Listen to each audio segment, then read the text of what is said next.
Nëse keni patate në shtëpi, këtë recetë duhet patjetër ta provoni, sepse ka shumë pak përbërës dhe del me të vërtetë shumë e shijshme.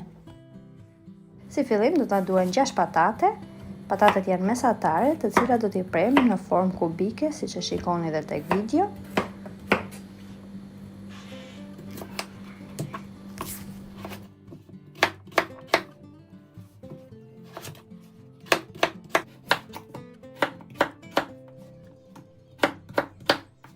Pasi kemi prerë të gjitha patatet, do t'i vendosim në një tenxhere.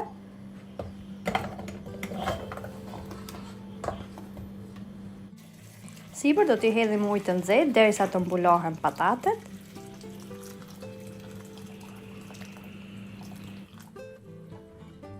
Do t'i hedhim pak krip. Dhe do ta vendosim të ziej për 15 deri 20 minuta derisa patatet të jenë zier plotësisht. Tashmë patatet janë zier dhe do t'i kalojmë në një enë tjetër.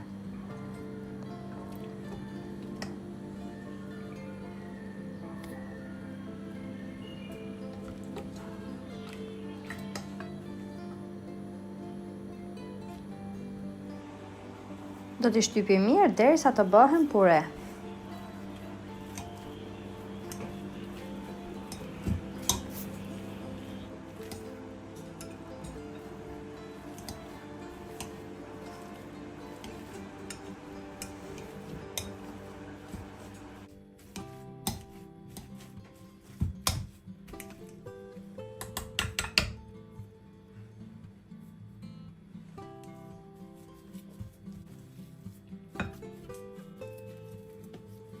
Pasi patatet janë bërë pure, do t'i hedhim krip,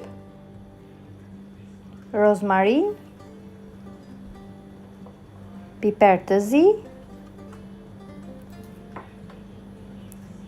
rigon dhe turmerik. Turmerikun nëse nuk e keni mund të mos ja hidhni, unë më shumë ja kam hedhur për t'i dhënë ngjyrë më të bukur patateve. Do t'i përziej mirë të gjithë përbërësit.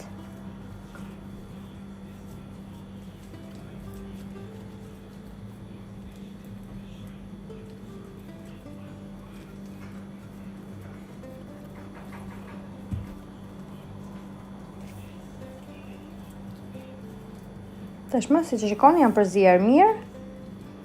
Dhe do t'i hedhim 2 lugë nizeshte.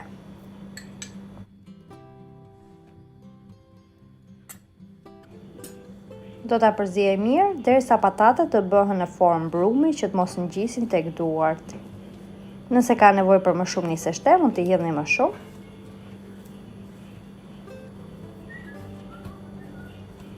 Tashmë është gati. Siç e shikoni, shkëputet kollaj dhe nuk ngjit tek duart. Pasi japim formë të rumbullakta, do t'i vendosim të gjitha në tavë, ku poshtë i kam shtruar letër pjekje. Do t'i vendosim pak sa larg njëra tjetrës, sepse do t'i shtypim më pas me pirun dhe do t'i hapim. Në të njëjtën mënyrë do të veprojmë me të gjithë brumin. Do t'i bëjmë të gjitha në forma të rumbullakta, duke i lënë pak hapësirë me njëra tjetrën dhe më pas do t'i shtypim me piru për t'i dhënë formën e qofteve.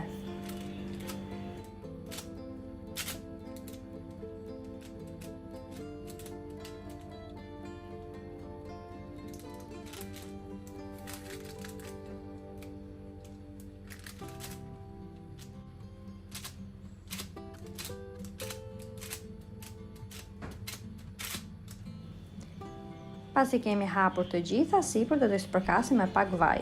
Unë kam përdorur vaj ulliri, por ju mund të përdorni edhe vaj lule dielli.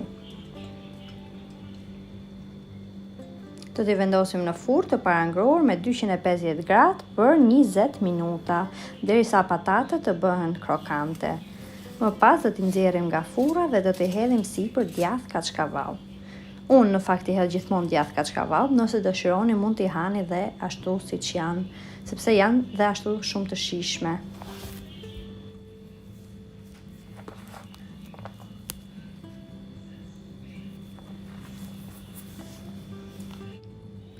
Pasi kemi hedhur të gjithave djath kaçkavall, sipër do t'i hedh pak piper të kuq për t'i dhënë ngjyrë më të bukur djathit pas pjekjes. Dhe do t'i vendos sërish në furrë me 250 gradë për 10 minuta derisa djathti të jetë shkrirë plotësisht. Siç e shikoni tashmë edhe tek video, janë gati. Është një recetë që përgatitet shumë shpejt dhe nuk ka nevojë për shumë përbërës. Nëse video ju pëlqeu, mos harroni të më lini një like ose një koment dhe ta ndani atë me miqtë tuaj. Nëse e provoni në këtë mënyrë, ju bëft mirë. Faleminderit që më ndiqni.